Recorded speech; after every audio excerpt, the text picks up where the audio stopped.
Today I fucked up by not supporting my daughter after she was raped.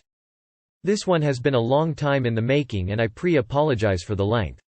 I feel like absolute shit right now. My daughter finished up school this past year and hasn't gotten a job yet. In fact, her school grades were dropping steadily for a year before, dropping classes and dragging to the finish line. Attributed it to more parties, new friends, COVID depression, all the easy college vices. Then at home she didn't want to get a job. Seemed like a continuation of lazy and not wanting to get started in life. Slowly we took everything from her. Gym membership, car, shopping nights, hair, nails, you name it. Everything. Thinking if she's more bored she will eventually realize she has to pick herself up to get what she wants. And she didn't. Just let it play out without complaint, slept in longer, turned more into a zombie. She's had counseling along the way but basically more antidepressants or more ADHD meds. Now she comes out. She was raped at school, 2 occasions by different men, not men, shitbirds. Beaten, bloody, head slammed, completely broken. She didn't speak up because of threats. Now it's clear as day, no boyfriends, less friends, just reclusive. I've spent a year putting the screws to get to grow up. I added to her hell. I have so much anger towards those lowlifes but also to myself. She didn't say it but I had the clues. Too long did not read. My daughter was raped and suffering major PTSD, and unknowingly I secluded her and made it worse. When I was raped in college, my mom said, "If you wanted to have sex you should just admit it," and my dad said, "Well, I guess you won't be wearing white at your wedding." It took them 15 years to come to me in tears saying how they hate themselves for treating me that way. You are not a monster. There are much less understanding parents out there. Just love your daughter as much as you can. Tell her she's loved. That's what's important now. Talk. Ask her what she needs. Give her that. Don't make brash statements about killing her attackers, that will just make her feel afraid of losing you. Just be there. Now is the time you need to support her. Instead of feeling like shit for what you've done you need to acknowledge it, and help her. Find out what she wants to do. If she wants to bury it deep down, let her. If she wants therapy, get her a good therapist. You can't fix what happened to her. No one can, but you can help her feel better. It will take a very long time but now you know maybe a weight will be off of her shoulders and she may be able to pull herself up a bit. I hope she gets the help she needs. I really do. I was sexually abused as a kid. It took me years to tell my wife. My experience was casually dismissed and our marriage fell apart.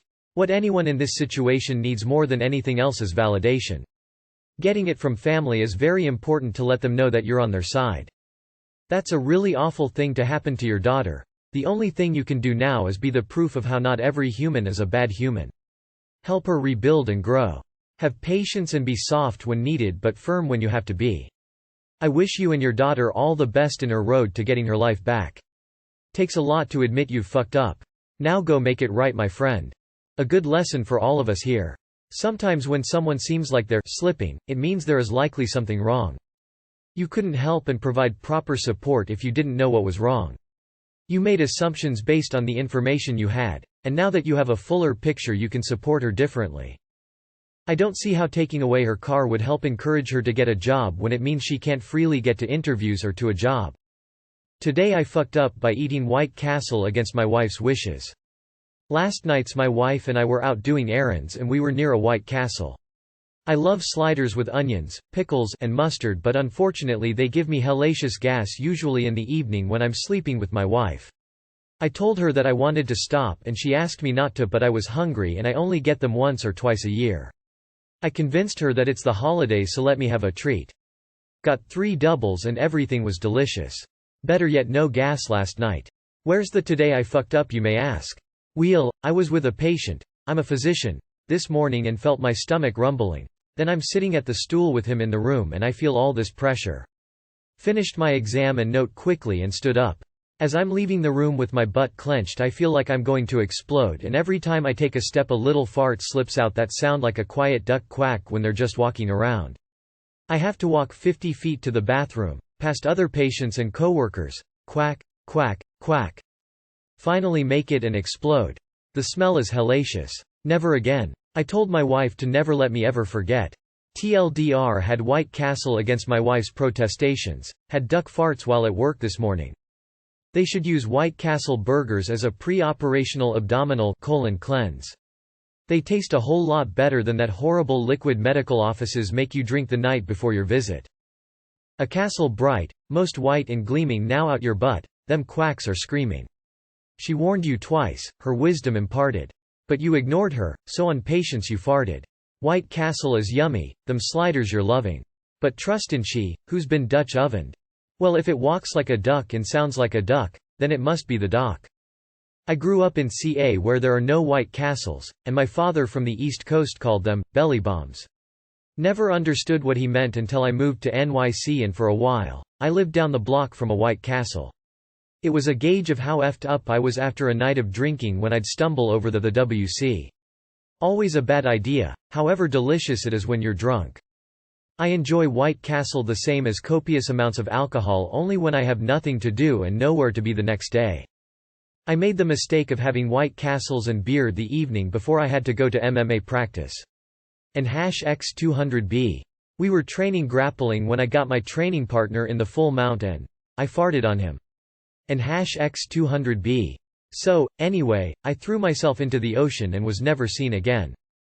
I grew up a block from a White Castle for the first 25 years of my life, and so maybe I was conditioned, but it never did me dirty. Also never really ate it before midnight, like the opposite of a gremlin. Maybe that's the secret. Amateur mistake. You have to eat like garbage all year so your belly can handle it for that one WC meal. Today I fucked up by peeing on my friend's new kitten. So this just happened this morning. I'm visiting and staying with a good friend of mine and her family for a few days. She has an adorable new kitten, among a couple of other cats and dogs who have been quite taken with me since I've been here. When I get up in the morning to pee, they usually follow me to the bathroom. I kick them all out usually, but this morning the kitten refused to leave. I really had to go, so I gave up the fight and kept him in there with me. As I was standing there doing my business, the cat became enthralled with my stream and immediately jumped onto the toilet bowl and started batting my piss with his paw. Not knowing what to do, I panicked. I simultaneously tried to stop my flow and bend down to grab the cat, but in the midst of doing so I sprayed the cat in the face along with the toilet and bathroom wall. I finally got the cat, and shamefully finished peeing while holding a piss-covered kitten who was still trying to paw its way back to the bowl.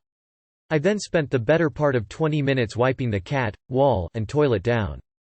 I will go to my grave with this, and I am never going to tell my friend what happened, but since I've marked her kitten, does that make it mine now? Too long did not read. I pissed on my friend's new kitten when I let it stay in the bathroom with me. Laws of nature state that the cat is probably mine now. Just tell him that his cat's a pervert with a piss fetish and you marked him as yours. Today Op asserted dominance. Lol. Good story, you shouldn't be afraid to share it. I live in CA where we have drought conditions. This means you might not flush every time you pee. And one time I forgot to put the lid down and suddenly the new kitten is wet. I will never forget the lid again. I pissed on my own son's head. IIRC, he was still getting the hang of walking. Had to go. And just as I unleash the stream he pops his head between my legs to see what daddy is doing. Use cat to wipe toilet and wall, cat is self-cleaning. Please call this cat, Pissy Cat, every time you see him, but don't tell anyone why. I had gotten a kitten that was super obsessed with anything in the bathroom not long before I started dating my current boyfriend. If you lock the cat out, he will destroy the carpet outside the door. For sake of our apartment carpet and not constantly pissing on the cat, my boyfriend just sits when he pees now. You can rinse kittens off.